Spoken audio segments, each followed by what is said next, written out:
Hi, welcome back everyone to another committee conversation. I'm excited because this time I'm joined with my chapter colleague, Sarah Matin. Sarah, thank you for hopping on and having a conversation with me to tell everyone a little bit more about what you do for our chapter. So before we get into learning more about the Professional Development Committee, why don't you go ahead and introduce yourself, tell everyone a little bit about what you do full time and how long you've been a member of WTS. Thanks, Kelda. I appreciate this opportunity. This is really neat format to engage our membership. So yes, I am Sarah Matin. I currently am the client development leader for SNME in the Transportation Business Unit. So I do a lot of business development for transportation customers and clients to expand in the state of Florida. I have been doing that just recently. I started a new position in January, so working on getting settled. And with WTS, I've been a member for about 4 or 5 years recently, but I was a member back when, closer to when I graduated college. A few years after graduation, I was involved for a little bit. So I'm happy to kind of come back to WTS. Awesome. We're happy to have you back because you are a powerhouse in our chapter. You've been sort of spearheading several really important initiatives and programs for our chapter. So, if you could tell everyone a little bit about the Professional Development Committee specifically and what role you play in that committee. Sure. Professional development has always been something I've enjoyed. I am active in a lot of other associations, ASCE being one of them, and I feel WTS has a really unique perspective for growing individuals in our field, in the transportation field. So I thought that would be something of interest to me.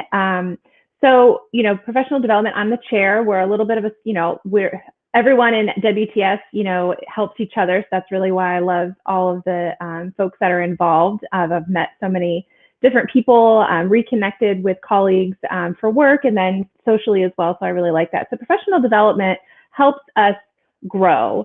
And that's why I really like it. Obviously, with COVID-19, our in-person learning, ways of learning have changed, which can be cumbersome. And I've experienced that professionally as well.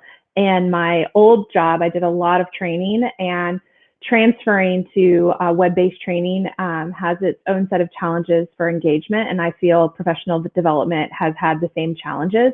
So prior to everything shutting down this time last year, even though we're up and up getting out of this, we held a session for having difficult conversations with Miss Cindy Gundy, which I have interacted with her in different organizations, professionally, as well as personally. So she was great. And I think that helped us kind of open the door of understanding, most with WTS is mostly women. We do have a good number of male colleagues, but sometimes that can be something that we all struggle with, how to engage with people, even if it has nothing to do with gender, just personalities. And especially in engineering, many of us sometimes get a bad rap for being introverted, even if we're not. It's just dealing with different personality types. So I thought that was a really neat way to engage.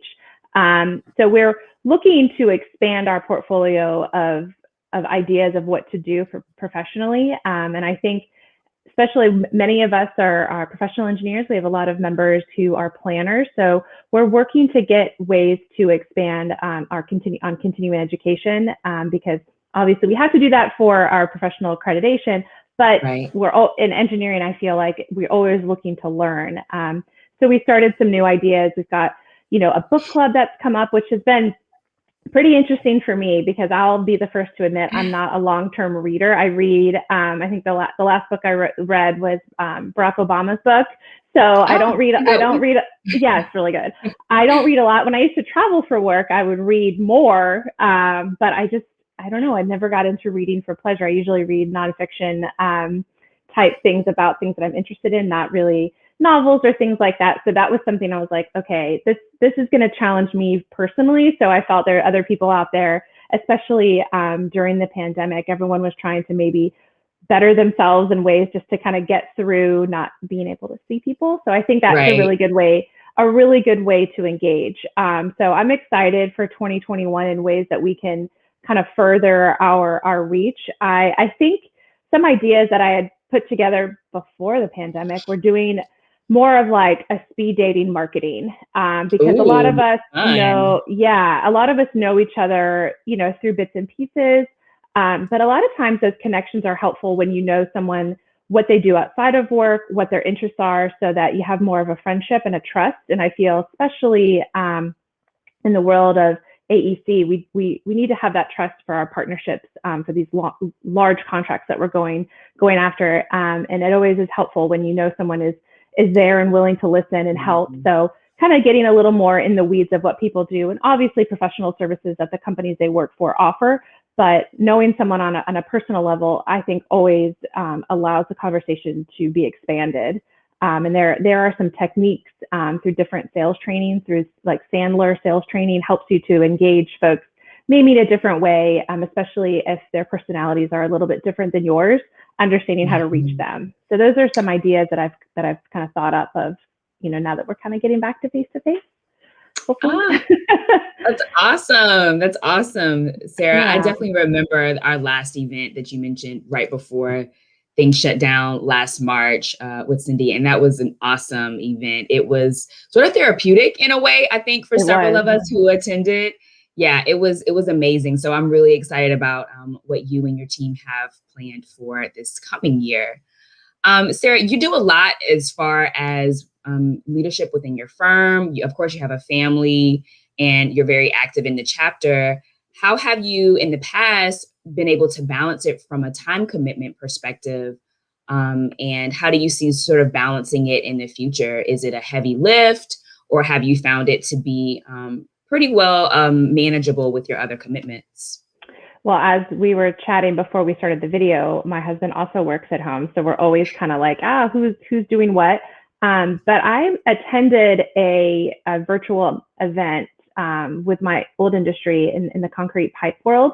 And it was women in concrete and women in construction. And there was a woman who was, I believe, vice president of a very large ready mix company. And she said, there's always this discussion of, can we have it all? Can we not have it all? And I don't like those, the way that's said. And she made a really good point. She said with her children, and I took this to heart now that I have a son that's going into kindergarten this fall, take a look at the calendar at the very beginning and put all of those important events, even if it's your children or family events, whatever, personal events, put them on your calendar. And these are non-negotiable. My child has a soccer game or there is a parent-teacher event. I have to be there. And I feel with everything that's been bad and terrible with the pandemic, I think a lot of it has shown the human nature of all of us. Like, we all have lives outside of work, whether you're married, single, have kids, don't have kids, whatever your situation is. People have been a little more cognizant of it because we've been concentrating on our health and making sure that's the most important thing at the end of the day. And so I feel people have been a lot more understanding. Like, I've got to take my son to school. I'll be working beforehand or after. I'm a professional. I'm going to get it done. And so I really feel that's helped me, maybe the internal stress I've had of trying to be everywhere, understand that everyone else is going through this too. So if you're just honest with people, I think that goes a long way. Kind of what we talked about with the speed dating, like getting to know people and understanding, think life happens. And if you've got to do something, you've got to set your priorities straight from the beginning and make sure that the other person on the other end understands your priorities. And I think we all work better in that environment.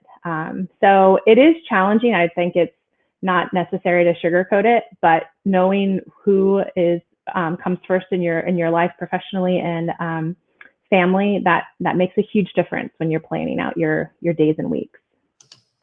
Yeah, yes, really, really good points and really great insight to share.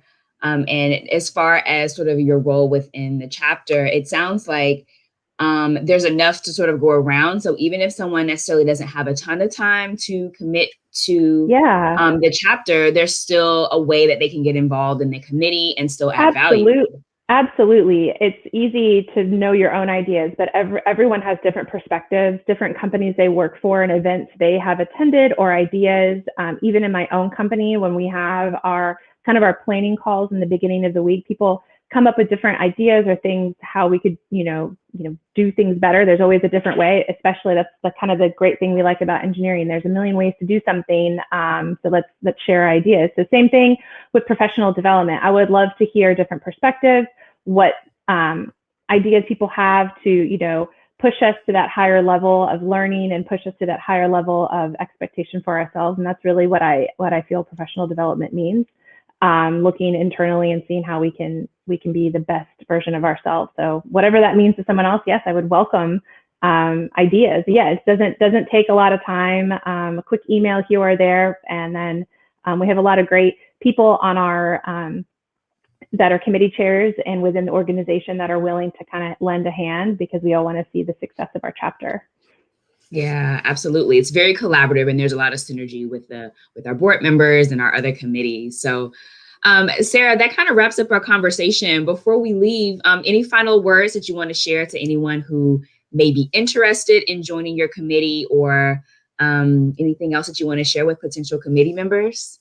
Sure. I welcome anyone that is interested. Don't be shy. There's always room for great ideas, always. And I just have really enjoyed getting to know a lot of the folks that are board members with WTS. Like I said, many of them I've known for a while in my career. So it's been nice to kind of get back and, be a little more friendly with these people and get to know them. So it's a great group of people. So you won't be disappointed, especially once we start getting our events in person. Everyone is so social. It's really fun.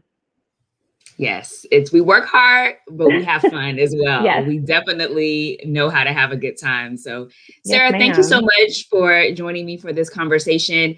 If you are interested in learning more about our chapter, or specifically the professional development committee that Sarah leads, her email address is below. Reach out to her. She'd love to give you some more information and help you get acclimated to get involved in our chapter. So, Sarah, thanks again. And until the next conversation, guys, we'll see you next time. Bye. Thank you. Bye.